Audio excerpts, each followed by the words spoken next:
House Majority Whip Steve Scalise shot by a Bernie Sanders supporter, a maniacal fan of Rachel Maddow, a member of we don't even know how many crazy left-wing groups. Let's just dissect this. And I'm telling you, friends, I'm telling you, we are headed towards bloodshed. And I'm going to tell you why. I'm Randall Terry. This is Voice of Resistance.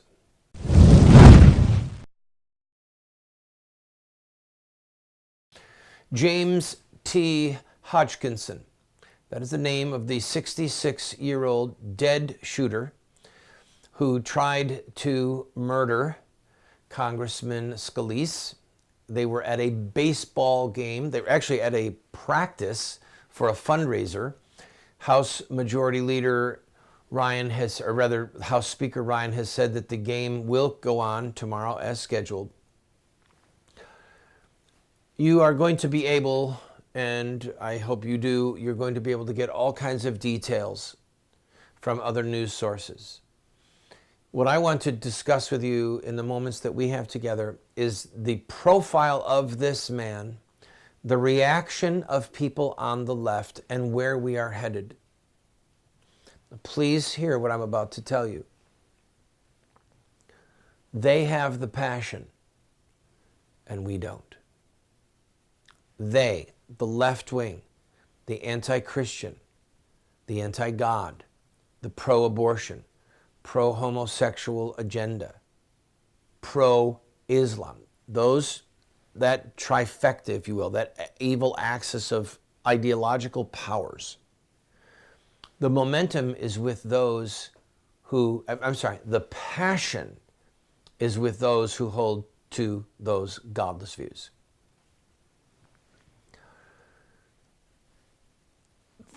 I ask you, when President Trump got elected, what did you see from his opposition? Maniacal rage. Now think about it. Kathy Griffin had to release a photograph and video of her holding up an image of the president's decapitated head covered with blood, like ISIS would do. Just like it was an ISIS shot, okay? Then Shakespeare in the Park has a play, Julius Caesar, which is simply the assassination of President Trump. Now imagine if people had done that about Obama, showed him decapitated, showed him being assassinated in a Central Park there, and then half a dozen days later, Democrat members of Congress were the victims of a shooting, someone trying to assassinate them. What do you think would be going on right now? Now, these brazen, godless enemies of Christ on the left, they're so brazen, they're so godless. I'm sitting here looking at my computer. The tweets that are going out, I'll read some of them. I'll read them. Let me grab this because it's so mind-boggling to me. I thought that there would be more decency.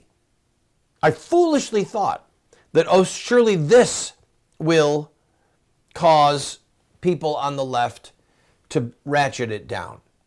And this man, by the way, has done enormous amounts of writing on taxes and tax the rich, that Trump is a traitor, that it's time to dump Trump and company and eliminate them, get rid of them. And then he tried to kill someone. And he was clearly targeting Republicans. When he walked up to commit the shootings, he had missed the game. People were leaving. And he said, hey, is this Republicans or Democrats? And once he learned that it was Republicans, he started shooting. Thank heaven. Thank you, God, that we don't have to hear the former evildoer in the White House, President Obama, blather about gun control right now. If this had happened,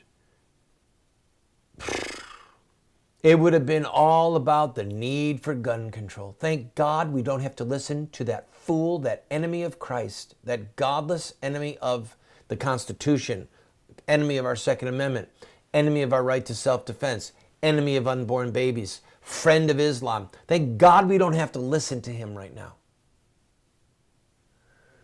But the simple fact of the matter is, friends, I'm going to read some of the tweets when we come back. The momentum is with them. The passion is with them.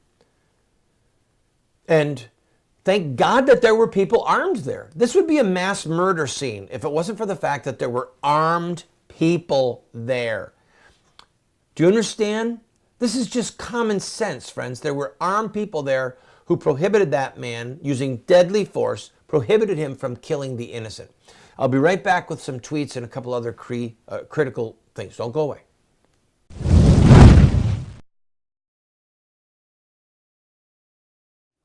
Have Muslim terrorists hijacked the peaceful religion of Islam? Or is there more to the story? The answer lies in the life of one man, Mohammed, the founder of Islam. Muslim terrorists see themselves inside a 1,400-year-old story, a narrative that focuses on specific events in the life of Muhammad. We are going to look at Muhammad's life using their most sacred literature. We will look at Muhammad at the Battle of Badr. We'll see him deal with those who mock him. We'll see the times when he used deception. We'll witness Muhammad's anti-Semitism. And yes, we will discuss Muhammad and his teachings concerning sex, slavery, and jihad. Friend, if you want to understand Islamic terrorism, get this series today.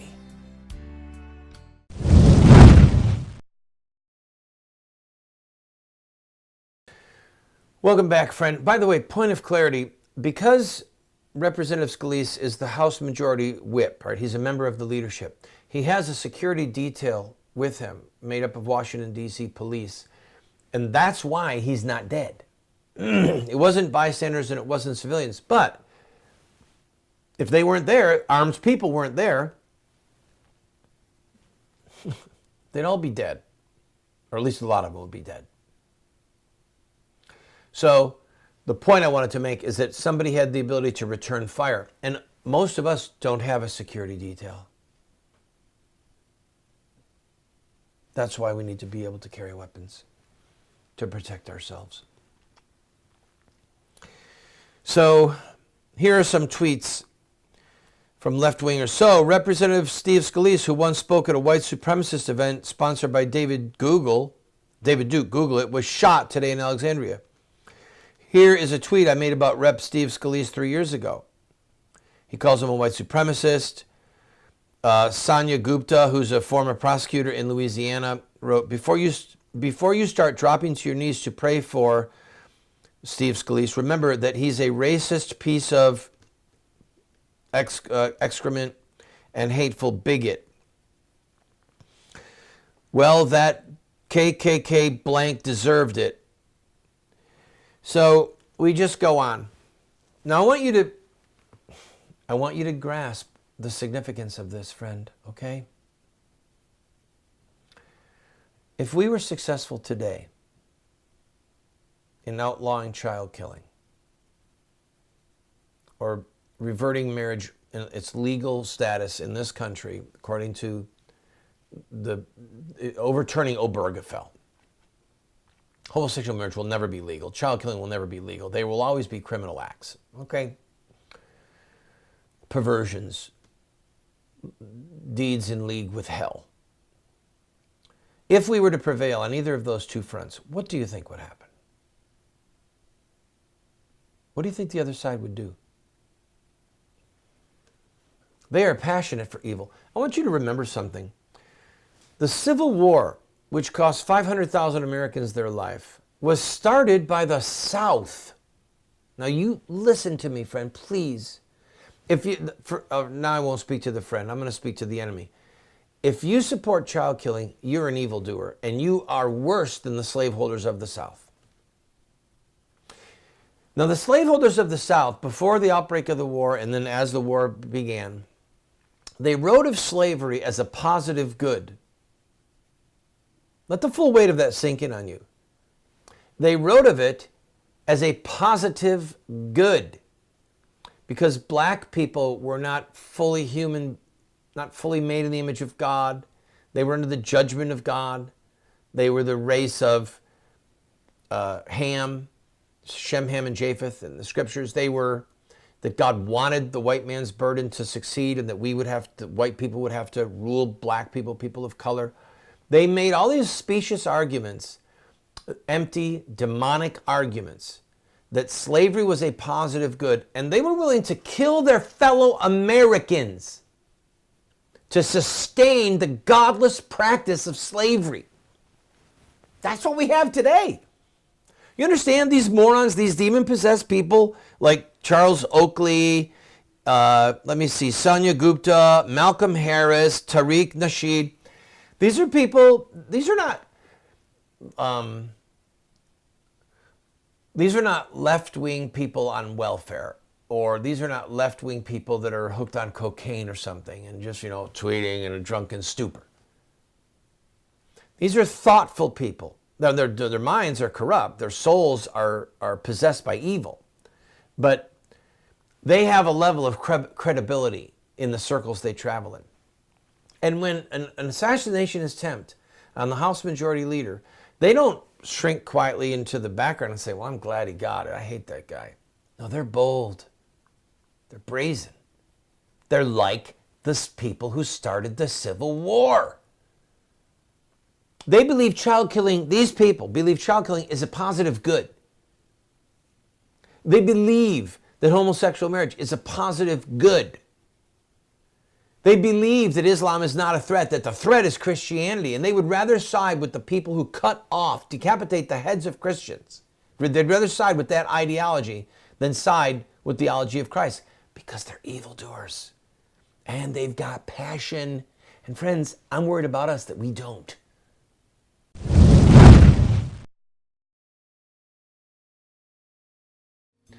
Over the years, I've had the privilege of interviewing some incredible guests, like Dr. Alan Keyes, former ambassador to the United Nations, like Dr. Alveda King, niece of the slain civil rights activist Dr. Martin Luther King, and Judge Roy Moore, two-time head of the Supreme Court in Alabama.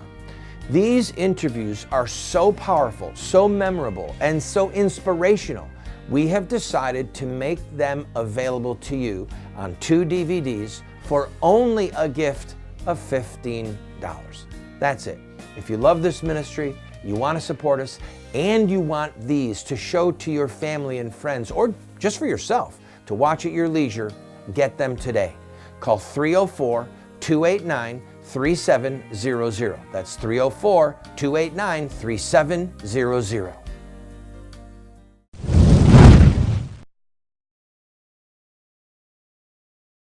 Welcome back, friend. I'm going to play for you President Trump's statement, because the odds are, if you are watching any of the major news, you didn't get it.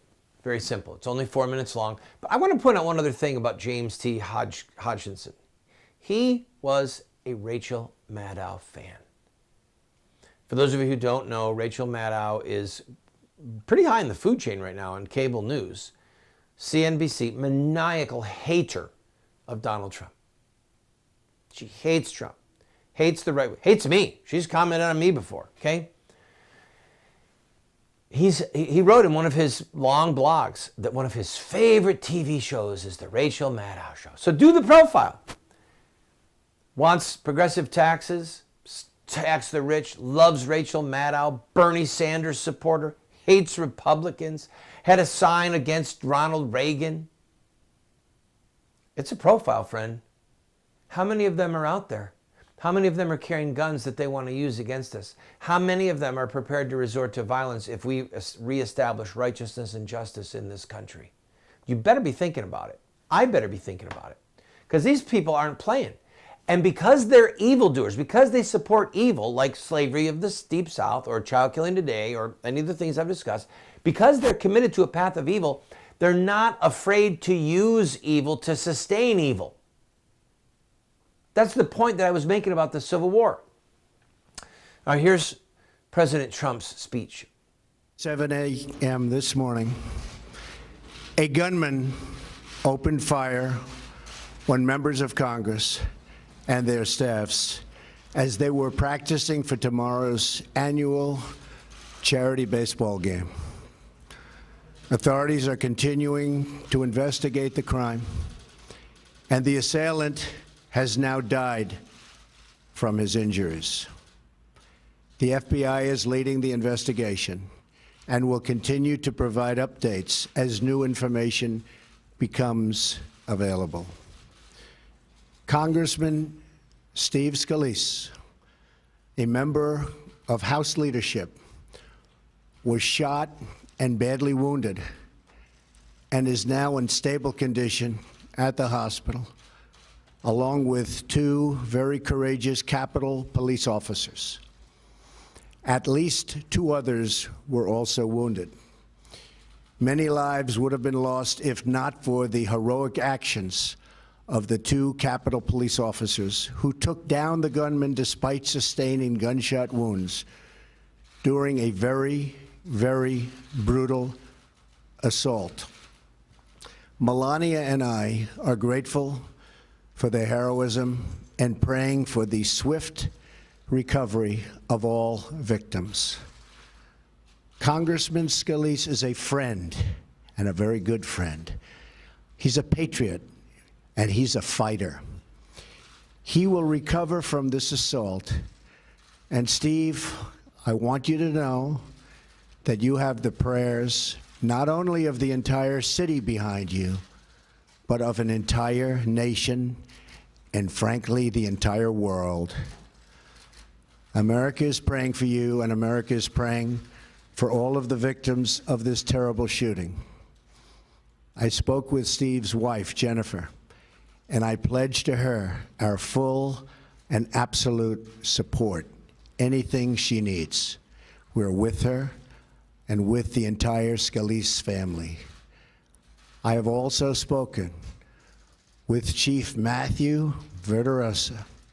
He's doing a fantastic job, of the Capitol Police, to express our sympathies for his wounded officers and to express my admiration for their courage. Our brave Capitol Police perform a challenging job with incredible skill, and their sacrifice makes democracy possible. We also commend the brave first responders from Alexandria Police Fire and Rescue who rushed to the scene. Everyone on that field is a public servant. Our courageous police, our congressional aides who work so tirelessly behind the scenes with enormous devotion, and our dedicated members of Congress who represent our people. We may have our differences, but we do well in times like these to remember that everyone who serves in our nation's capital is here because, above all, they love our country. We can all agree that we are blessed to be Americans, that our children deserve to grow up in a nation of safety and peace, and that we are strongest when we are unified and when we work together for the common good. Please take a moment today to cherish those you love, and always remember those who serve and keep us safe. God bless them all. God bless you, and God bless America. Thank you. All I can tell you, friends, is thank God it's not Hillary as president. And can you imagine how different this would be if we did have her as president? The danger we'd all be in? We're still in danger. I've said many times on this program, I'll say it again, I think that we are headed for civil war. I'll tell you how the lines will be drawn when I come back.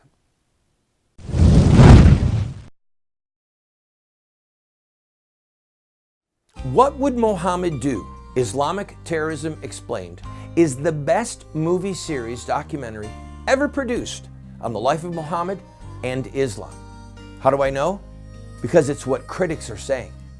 John Moore, radio host and author, said, "I learned more from What Would Mohammed Do about Islam and Islamic terrorism than I've learned from everything I ever read and watched in my entire life. Best-selling author Dr. Bill Warner said, "What Would Mohammed Do" is the best movie series, TV production on the life of Mohammed and Islamic terrorism that has ever been produced. Friends, this is what the experts are saying. No one has ever done what we've done. I encourage you to get 1, 2, 4 copies. Call 304-289-3700. That's 304-289-3700, or order it at the address or the website that you see on the screen. We have a special offer for those of you that can give a $50 gift to Voice of Resistance, the Randall Terry Pack. I will give you all 5 of my books that are still in print and my music CD that we cut in Nashville, and here's what else. I'll autograph all of them for you. And if you want me to say to Tom or to Sue so that you can give it as a gift to someone else or keep it in your library as a part of your collection, I'll personalize each one. Just say on the computer who you want it to go to, or tell the person who answers the phone, please have Randall personalize his autograph to these people. I'm going to give a phone number for those of you who don't want to use your computer. Call 304-289-3700. You can get Dragon Slayers, Accessory to Murder, Why Does a Nice Guy Like Me Keep Getting Thrown in Jail, and other books. Call 304-289-3700. That's 304-289-3700.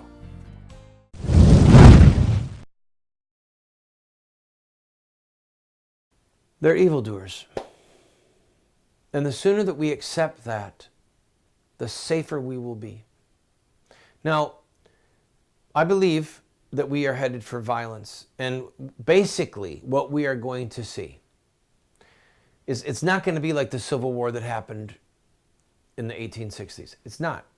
Because that was driven by ideology coupled with the leadership of the several states supporting the evil. So you had states, 7 states that withdrew from the Union, that created the Confederacy, because they said we will not sit under an anti-slavery president. And so they made a new nation that was crushed in war. They made a new nation, new currency, new capital, new president, Jefferson Davis, the whole 9 yards. Because they were committed to sustaining the demonic practice of human slavery, human chattel slavery. Okay? They were committed to evil, and they were prepared to use bloodshed to sustain the evil. It was ideologically driven, but it also had state government with it. I don't see that happening here. Unless some governor of a state, Texas, some really conservative state, Arizona, says, we're done killing babies in this state. We're going to shut down every abortion mill in this state. We're going to arrest every abortionist in this state. We're not going to give them bail, and we're going to start trying them. Okay? Then the issue could become one that was on state lines, because you would have federal judges intervene and say that the legislature of that state and the governor of that state and the law enforcement people of that state were violating the U.S. Constitution and order them to stop. And if they didn't stop, then the only question would be whether or not a sitting president would federalize local law enforcement in Arizona or Texas, the National Guard, would send in troops. You follow me? The FBI, which is under the Justice Department, would the FBI, any federal law enforcement agents, be sent to Arizona with the specific purpose of trying to effect the arrest of the governor of that state or of his immediate staff or of his state troopers? So if that was the case, you could see a shooting war that was driven by line and ideology, such as the Civil War. I don't think it's going to go that way. I think it's going to go on just strictly ideological, not borders. It's going to be along ideological lines, not along state lines. I think that you're going to see assassinations. I think that you're going to see acts of terrorism. Remember, terrorism is for the dead. Terrorism is not for the living. Someone commits an act of terror so that the people who are alive and watching will change their policy or change their behavior or change their speech. That's the purpose of terrorism. I think that we are going to end up seeing assassinations on both sides. I think that there will be politicians assassinated. I think that there are going to be judges assassinated. And then how it's all going to shake out, I don't know. But I think that a police state, it's either going to end up being martial law or a return to freedom and justice or a divided country. I don't know. But friends, there's dark days coming. There are.